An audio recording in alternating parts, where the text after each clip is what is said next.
तो आज के इस वीडियो में हम पढ़ेंगे जो आपकी रीजनिंग है उसके कुछ महत्वपूर्ण प्रश्न जो आपके 5 प्रश्न हैं। अधिकतर प्रश्न में पूछे जाते हैं, इस प्रकार का आपके प्रश्न बताने वाला हूँ। ये रीजनिंग का पार्ट 1 है। क्या है? पार्ट 1 है। ऐसे 5 पार्ट्स आपके यहाँ पर कवर करा दिए जाएंगे। तो पहला जो पार्ट है उसका पहला क्वेश्चन है कि नीचे दिए गए प्रश्न में संबंधित संख्या को चुनिए। संबंधित संख्या का मतलब ये है कि जैसे आपको 19 दिया, इसका इस 37 से किस प्रकार संबंध है। मतलब ये 37 19 को लिखा तो 19 को किस प्रकार ऐसा लिखा कि 37 आ जाए। उसी प्रकार आपको 26 से यहाँ पर लिखना है कि किस प्रकार से ये आया तब और ये आंसर आ जाएगा। तो 26 को आप देखो किस जो 19 है उसको कैसे लिख जाते हैं। ये ऑप्शन दिए रहेंगे आपको 4। तो पहले जो 19 है हम उसको करते हैं। तो आप 19 को देख लीजिए, ये 19 का दुगुना करिएंगे आप। तो 19 दूनी होता है 38।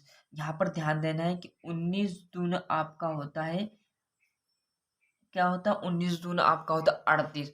और यहाँ पर क्या दिया है 37। तो हम क्या करते हैं, एक माइनस कर लेते हैं। तो क्या आ जाएगा हमारा 37 आ जाएगा। ये ऐसे आ सकता है, एक टाइप हो गई। अब ये हम 19 जो आपका 26 है उसमें करके देखते हैं, फिर आंसर मिलाते हैं कि आंसर सही है या गलत है। तो आप 19 का दुगुना कर लीजिए, सॉरी 26 का। 26 इंटू आप 2 करेंगे तो आपको हो जाएंगे 26 दूनी 52। और 52 में से आप यहाँ पर क्या घटाओगे, यहाँ पर एक घटाया तो आप एक भी घटा सकते हो। तो आपका जो आंसर आ जाएगा वो आपका आ जाएगा 51। या यहाँ तो एक दिया है, ऑप्शन आपका मैच हो रहा है कि नहीं हो रहा है ये देखना। यदि यहाँ पर आपके ऑप्शन मैच हो रहे तो कोई दिक्कत की बात नहीं, ये स्टेप हो जाएगी। वरना यहाँ पर एक घटा तो यहाँ पर दो भी घट सकते हैं। पर आप ऑप्शन की जगह, आपको पहले बता दूं कि यहाँ पर एक घट रहा है तो आप भी एक घटा, ये 51 है। तो आप इस ऑप्शन गलत हो चुका है, सॉरी यहाँ पर ऑप्शन आप एक कर लीजिए, है ना। तो आपका जो आंसर आएगा वो, मेरा हाथ लिखने में गलती हो गई थी, ये आपका 51 राइट आंसर हो जाएगा। देख लीजिए अच्छे से क्या करना है। 19 दूनी 38 होता है, 38 में से एक चला जाएगा 37 आ गया। 26 दूनी 52 होता है, 52 में से एक गया तो 51 हो जाएगा। ये आपका पहला प्रश्न था। दूसरा प्रश्न भी आप इसी में देख लीजिएगा, ये आपका दूसरा प्रश्न। अब देखना हमें जो दूसरा प्रश्न दिया है कि नीचे दिए गए प्रश्न में लुप्त पद ज्ञात करना। जो यहाँ पर देख लीजिए, यहाँ पर प्रश्न है 4 3। तो यहाँ पर 144 कैसे आया, यहाँ 5 है, यहाँ 2 है, यहाँ पर 100 कैसे आया, और यहाँ 8 है, 1 है, और प्रश्न चिन्ह के स्थान पर इन चारों ऑप्शनों में से कौन सा ऑप्शन ज्ञात करना है, मतलब होगा ये लुप्त पद हमें ज्ञात करना है प्रश्न चिन्ह के स्थान पर। तो आपको यहाँ पर दिमाग लगाना है कि इन दोनों का ऐसा क्या तोड़ निचोड़ किया कि सर 144 आ गया। इन दोनों का क्या किया कि 144 आ गया। इन दोनों का क्या किया कि 100 आ गया। मतलब दोनों ही संख्या सेम रहेगी, मतलब ये सेम रहेगा, वैसे का वैसे ये रहने वाला, और वैसे का वैसे ये रहने वाला। मतलब एक ही जो स्टेप है वो तीनों में रहने वाली। जैसे यहाँ पर मैंने एक स्टेप बताई थी, यही स्टेप इसमें लगी, और यही की यही स्टेप इसमें लगेगी। देखना है आपको, यहाँ पर ध्यान रखना। जैसे आप मैं बता दूं, इसका वर्ग किया हमने, इसका वर्ग किया तो इसका वर्ग आपका 16 आ गया। अब इसका भी वर्ग करते हैं, इसका वर्ग किया तो आपका आ गया 9, और 9 और आप जोड़ोगे दोनों को तो आपका आएंगे 25। तो यहाँ तो 144, ये स्टेप नहीं होगी। यदि आप इसके घन करोगे तो इसका घन होगा, घन करोगे तो 64, और इसका घन करोगे 27, जोड़ोगे तो आपके आ जाएंगे यहाँ पर 8 और 9 91 आ जाएंगे। ये भी ऑप्शन नहीं। अब क्या करें कि 144 आ जाए। तो कुछ भी दिमाग आपको यहाँ पर लगाना है कि इन दोनों का क्या करना है, गुना कर देना। इन दोनों का गुना करना है। इन दोनों का गुना करोगे तो आपको कितना आ जाएगा, 4 4 4 8 4 त्रिया 12, कितना आ गया 12, और 12 का ही वर्ग कर देना। 12 का वर्ग करोगे तो कितना आ गया 144। क्या करा, इन दोनों का गुना कर दिया, 3 चुक 12, 12 का वर्ग कर दिया।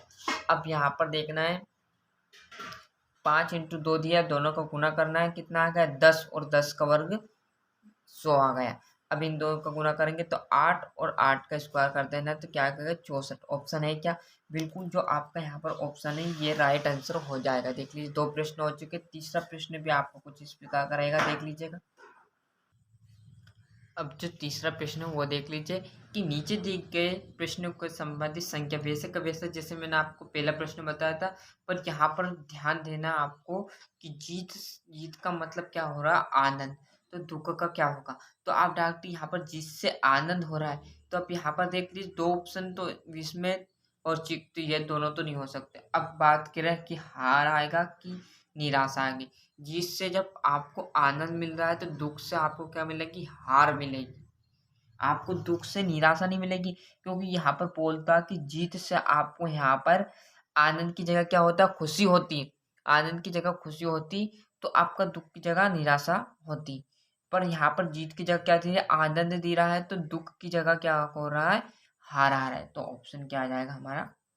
राइट आंसर हार आ जाए। देख लीजिए 3 प्रश्न बता दिए। चौथे प्रश्न की ओर चलते हैं कि जीत का मतलब आनंद हो रहा है, तो दुःख का मतलब हार हो रहा है। तो सिंपल समझ में आ गया, 4 ऑप्शन दिए रहेंगे। जो आंसर सही है उस पे आपको टिक लगाना रहता है। तो देख लीजिए ये कर दिया। अब चौथे प्रश्न की बात की जाए तो इसी के साथ जो हमारा चौथा प्रश्न है कि नीचे गए त्रिभुजों में कितने त्रिभुज है?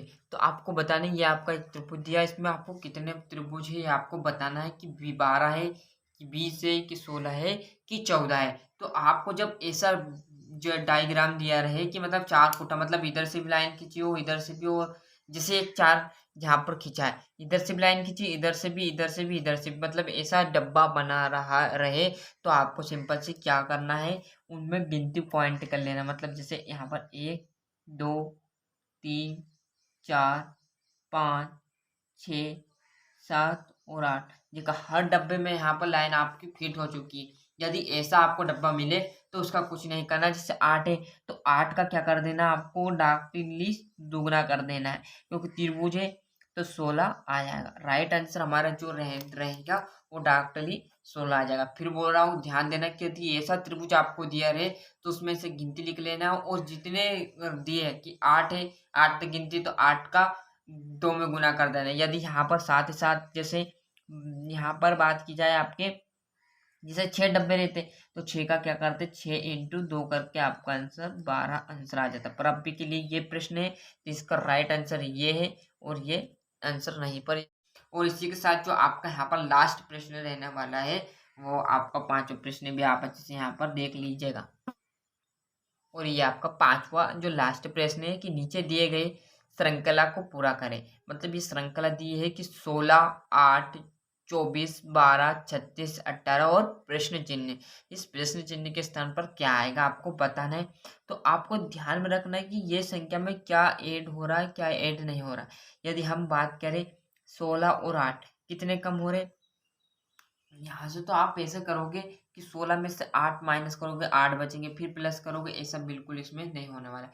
क्योंकि यहाँ एक सिंपल सी जो मेथड है वो यहाँ पर यूज़ करने है आपको। सिंपल से क्या करना है, जैसे ही 8 ये दिया आपको तो 8 का देख लीजिए, 8 दूनो कितना हो रहा है? 16, 8 दूनो 16, 8 त्रिया 24, मतलब 3 3 के आपको पेयर बन जाएंगे। 8 दूनी 16, 8 त्रिया 24, खत्म यहाँ हो गया। फिर इसकी बारी आएगी 12, 12 दूनी 24, 12 त्रिया 36, 8 दूनी 16, 8 त्रिया 24, 12 दूनी 24, 12 त्रिया 36।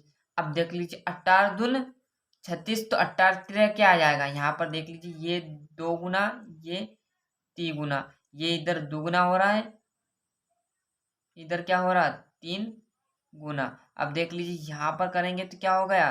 दुगुना, तो इधर करेंगे तो क्या हो गया? तिगुना। तो 18 दूनी 36, तो 18 त्रिया 54 आया ना, बिल्कुल देख लीजिए।